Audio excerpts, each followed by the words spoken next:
Oi, meu nome é Márcio e você está no Semeando para Florescer Matemática. No vídeo de hoje nós começaremos a falar sobre estatística. Aí já temos a primeira pergunta. O que é estatística? Essa é uma área da matemática que estuda coleta, análise, organização e registro de dados. A palavra estatística vem do latim status mais o pseudo-prefixo latino ístico, e se relaciona com o Estado. No início, essa palavra era usada para se referir ao cidadão político. Posteriormente, ela passou a ser utilizada em alemão com o sentido de conjunto de dados do Estado, que é de onde decorre o seu significado desde o século XIX. Aliada à probabilidade, essa é uma área que pode ser aplicada em vários aspectos do nosso dia a dia, e proporciona uma divulgação mais fácil e direta de estudos e conclusões dos mais variados assuntos. Nesse vídeo nós vamos falar sobre alguns conceitos e tabelas, e preparar o terreno para falar sobre gráficos. Com certeza você já viu algum deles por aí, navegando na internet ou assistindo a um telejornal. As tabelas e os gráficos servem para apresentar um conjunto de dados de uma maneira mais fácil de ser lida e também entendida, que fornecem uma informação e é a partir dessa informação que nós construímos o conhecimento. Então vamos primeiro definir essas três coisas. Dado é o resultado de uma investigação, de um cálculo ou de uma pesquisa. Informação é a interpretação ou significação desses dados coletados. Conhecimento é uma concepção produzida através da informação. Lembrando sempre que essas são as definições segundo alguns autores que eu escolhi, e que existem outras definições, algumas delas até dizendo que esses três conceitos são sinônimos. Eu escolhi significados diferentes, pois acho que entendendo separadamente esses conceitos fica mais fácil na hora de interpretar gráficos e tabelas. Vamos ver um exemplo. Eu tenho o seguinte conjunto de dados: 190.755.799, 93.406.990, 97.348.890, total, homens, mulheres, Brasil e 2010. O que esses dados nos dizem? Nada ou muito. Sozinhos assim, nós temos alguns números e algumas palavras, mas nós podemos utilizar esses dados para passar a seguinte informação. No total, 190.755.799 pessoas viviam no Brasil em 2010. Destas, 93.406.990 eram homens e 97.348.809 eram mulheres. Nós saímos de um conjunto de dados que sozinhos não diziam nada e chegamos em uma informação, que foi uma interpretação feita a partir desses dados. Mas e o conhecimento? O conhecimento se constrói através da sua percepção e entendimento sobre uma informação. Um conhecimento que eu posso produzir através dessa informação. Pensando em valores arredondados, na informação nos foi dado que em 2010, 93 milhões de habitantes eram homens e 97 milhões eram mulheres. No total, nós temos mais ou menos 190 milhões de pessoas. Se eu pensar em metade disso, nós temos mais ou menos 95 milhões de habitantes. E eu sei que 97 milhões é maior que 95 milhões. Então eu posso concluir que em 2010, mais da metade dos habitantes do Brasil eram mulheres. Na criação do conhecimento, nós somos levados a interpretar a informação para além da forma que ela foi dada. Também podemos e devemos utilizar a nossa vivência para agregar as conclusões. Agora vem uma parte muito importante. Como eu sei que no Brasil, em 2010, existia essa quantidade de homens e mulheres? Será que eu pensei, inventei esses números? Ou meu tio me enviou essa mensagem aqui pelo WhatsApp, sem me contar onde ele descobriu essa informação? Sempre que estamos falando em estatística, dados, informação, tabela, gráficos e principalmente notícias, é muito importante que fiquemos atentos à fonte. As fontes nos dizem quem está dizendo aquela informação, quem recolheu aqueles dados, quem fez aquele estudo. Nesse nosso exemplo, essa informação foi dada pelo IBGE, que é o Instituto Brasileiro de Geografia e Estatística. A cada 10 anos, o Instituto realiza o Censo Demográfico, que é uma pesquisa a nível nacional, onde agentes vão até aí na sua casa para recolher vários dados, como o número de pessoas que vivem na sua casa, quantos são homens, mulheres, crianças, idosos, se vivem de aluguel ou se o imóvel é próprio, qual trabalho os chefes de família realizam, qual é o salário, qual é o nível de formação acadêmica e até como o lixo é descartado aí na sua casa. Com esse tanto de dados recolhidos, já dá até para imaginar o tanto de informações que esse instituto fornece. É um trabalho sério, que demora tempo para ser feito, por profissionais qualificados. É assim que podemos dizer que essa é uma boa fonte, uma fonte confiável. Vamos ver outro exemplo?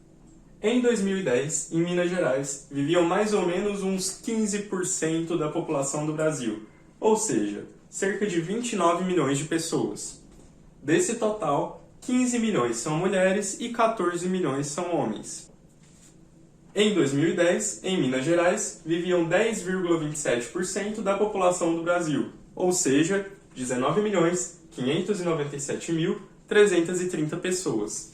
Desse total, 9.955.453 são mulheres e 9.641.867 são homens.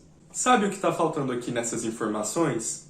As fontes. De onde eu retirei essas informações? A segunda informação foi retirada da pesquisa feita pelo IBGE.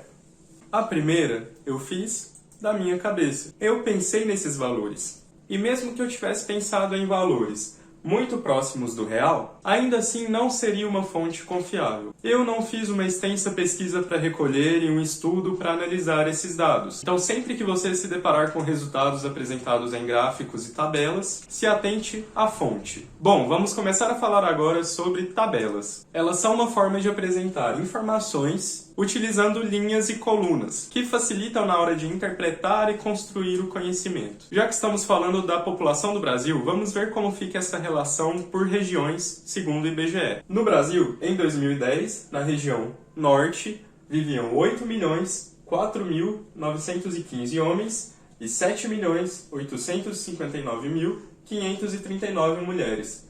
No total, viviam nessa região 15.864.454 pessoas, ou seja, 8,32% dos habitantes do país. Já na região Nordeste, viviam 25.909.046 homens e 27.172.904 mulheres. No total, viviam nessa região 53.081.960 pessoas, ou seja, 27,79% da população do país. No Sudeste, viviam 39.076.647 homens e 41.287.763 mulheres. Ou seja, no total viviam 80.364.410 pessoas, que dá mais ou menos 42,15% dos habitantes do país.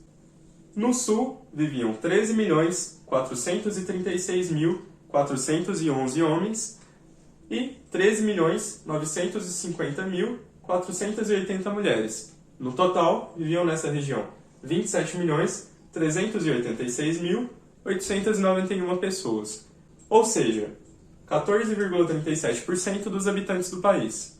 Por fim, no Centro-Oeste, viviam 6.979.971 homens e 7.078.123 mulheres.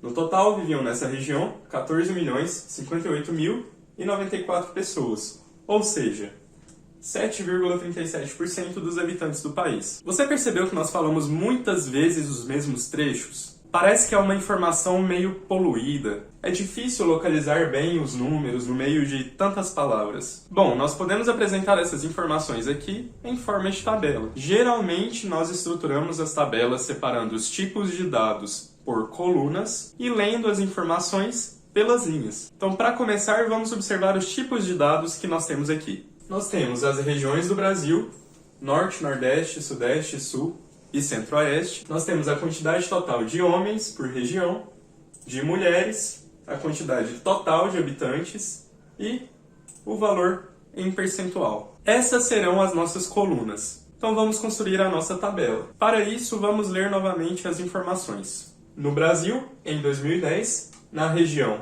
Norte, viviam 8.004.915 homens e 7.859.539 mulheres. No total, viviam nessa região 15.864.454 pessoas, ou seja, 8,32% dos habitantes do país. Nós vamos fazer isso com todas aquelas informações que tínhamos lá. Então, por fim, essa vai ser a nossa tabela. A informação está melhor agora, né? Está mais fácil de visualizar. Mas está faltando alguma coisa?